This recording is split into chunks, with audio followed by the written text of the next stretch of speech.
Iteka n'umunezero ntangere vyo gusubira kubana namwe banywanyi bacu mubana natwe makuru n'ibiganiro vya misi yose tubandanya gushikiriza kuri no mbonesha kure yacu ari nayo yanyu Muhuza TV. Uyu numwa tugiye kubageza amakuru ibiriko biravugwa bigezweho ngaho mu gihugu c'u Burundi, akaba ari amakuru tuza kugaruka nene ko yari kwaravugwa mu gisata ca politike. Na makuru tuza kugaruka n'ubundi kuguhangana kudasanzwe kuriko kuraba mu bihangange vyo mu mugambwe CNDD-FDD, aho bamwe banavuga yuko umushikiranganji wa mbere Gervais Nderakobuca ibihe bibi nawe vyamusatiriye kuri ubu yatanguye no kubicamwo. Ni mugihe kandi hari amakuru yemeza ko umugambi wo kumukura muri ayo mabanga n'ubundi ugeze kure, bivugwa ko uwukobeje ngo amusubirire n'ubundi yoba yaratanguye ivyiyo mikenyuro. Ni mu gihe ku munsi w'ejo vyari ibintu bidasanzwe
ni nako kandi mu vyatangajwe kuri uno munsi umukuru w'igihugu aho ari mu gisagara ca Bujumbura, aho bitavye aho ari mu nama n'abarwizatunga bakomeye cyane mu guteza igisata c'ingenzi mu gihugu c'u Burundi imbere. Umukuru w'igihugu yagize ati waruzi ko Burundi bwari umurima wa Edeni, ubwato bwa Nowa nabwo bwavuye Burundi. Umukuru w'igihugu c'u Burundi Evariste Ndayishimiye avuga ko mu Burundi ariho umurimo wa Eden uvugwa muri Bibiliya yera wari usanzwe ubamwo Adamu na Eva, ko ariho waruri. Nyinicubahiro yagize ati none ndababaze, ntihari kw'isi? Ko hari kw'isi mwimbaza ngo hari amajahe? Umukuru w'igihugu yaremeje kandi neza ko ubwato bwa Nowa buvugwa muri Bibiliya bwavuye mu gihugu c'u Burundi. Yabisiguye gutya: harabaye umwuzure, imvura y'igihuhusi yateye umwuzure yarimwo imiyaga myinshi, ubwato nabwo bwari i Burundi, bwaraduze hejuru, umuyaga urabutwara, hanyuma umwuzure wagiye guhera bugeze hariya hirya muri Israheli. Babonye uruzi ruhari baca bibaza ngo ni Rusizi. Inzuzi zikikuje umurima wa Edeni ni Rusizi, Ruvubu, ni Maragazi, ni Kanyaru. Evariste Ndayishimiye yasuzereye agira ati igituma abarundi benshi ivyo batavyemera ni ukubera baba marayika bafise inkota z'umuriro bahakinga, bakabakinga mu maso ntimubone ko muri mu murima wa Edeni. Perezida Ndayishimiye ati mubaze abanyamabanga baje mu Burundi, ubwo nyene bazobabwira ko hariho isumaku ibakwega, bagaca bavuga bati ndashitse mw'ijuru. Ivyo umukuru w'igihugu akaba bishikirije kuri uyu wa kabiri hariya kuri Club du Lac du Tanganyika, igihe yari aramutse atanguza icese inama rukokoma yiga ku kibazo kijanye n'igisata c'ingenzi ndetse na ba mukerarugendo ngaha mu gihugu c'u Burundi. Mu yandi makuru kandi turagaruka ku bindi vyose biriko biravugwa hagati y'ibihugu bibiri, igihugu c'u Burundi ndetse n'igihugu c'u Rwanda. Ntivyoroshe kuri ubu. U Rwanda ruguma n'ubundi rwagirizwa ko ari rwo rutera mu Burundi. Leta y'u Burundi ikavuga ko abatera Uburundi bava mu Rwanda, imbibe zose zihana n'u Rwanda n'ubundi zikaba zugaye. Ni mu gihe hari ikibazo duhejeje gusoma kuri kimwe mu bimenyeshamakuru vyandikira ngaha mu gihugu cy'u Burundi, uti nimba u Rwanda rushobora kwinjira muri Kongo, Afurika y'Epfo ndetse n'ahandi hose ku isi rugiye kuronderayo abansi barwo babangamiye u Rwanda, Uburundi twe habuze iki kugira ngo butuze abo bose batera Uburundi? Buri munsi ngo leta CNDD-FDD tubwira ko abatera u Rwanda nka Red Tabara bari mu Rwanda, murantunge ko abatera Uburundi nka Red Tabara bari mu Rwanda. None se aho mu Rwanda niho habananira kwinjira bakabazana? Nta kintu kibabaje nko kumva umunyagihugu ariko aragandagurwa ataco azira. Ngo nimba leta ya CNDD-FDD irongowe na nyiricubahiro umukuru w'igihugu Evariste Ndayishimiye vyayiraniye gutuza iyo migwi y'iterabwoba, ubwo ndabona hakwiye iyindi leta nshasha. Ariko reka turindire turabe ko hari ikizohinduka, kuko n'imyaka 5 ntirahera Evariste Ndayishimiye yagiye ku butegetsi nk'uko vyanditswe ku rubuga rwa Eric Nyandwi. Aya makuru turayabandaniza ko yariko aravugwa mu gateka kazina muntu, aha amashirahamwe yigenga yoba yakorera mu gihugu ndetse na mpuzamakungu asaba irekurwa ry'umumenyeshamakuru Floriane Irangabiye. Amashirahamwe Amnesty International, CPG na Rigiteka asaba ubutungane bw'u Burundi na leta kurekura umumenyeshamakuru Floriane Irangabiye. Aya mashirahamwe akabona ko yaciye mu marushwa menshi kandi ko atategerezwa guhagarikwa anapfungwe. Mu ndwi iheze sentare nanyuzwa y'igihugu yagumije igihano cyo gupfungwa imyaka 10 cari caciwe n'abacamanza ba mbere kuri Floriane Irangabiye.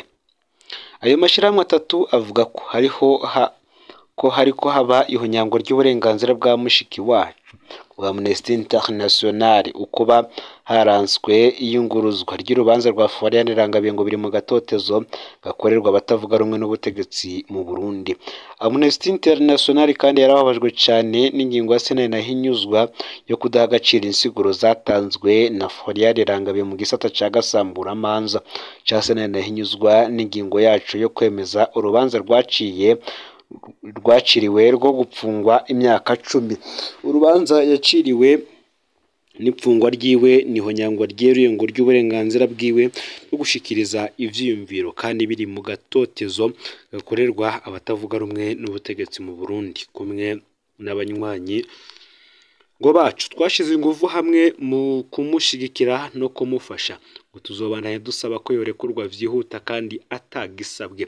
Bakaba ari vyashikirijwe na Richard Nicholson, umushakashatsi w'ibibazo by'u Rwanda no Burundi muri rishirahamwe Amnesty International. Ni mu gihe n'ishirahamwe Rigiteka naryo rifise ivyo ritangaza, ryo rikavuga ko ari urubanza rwa politike.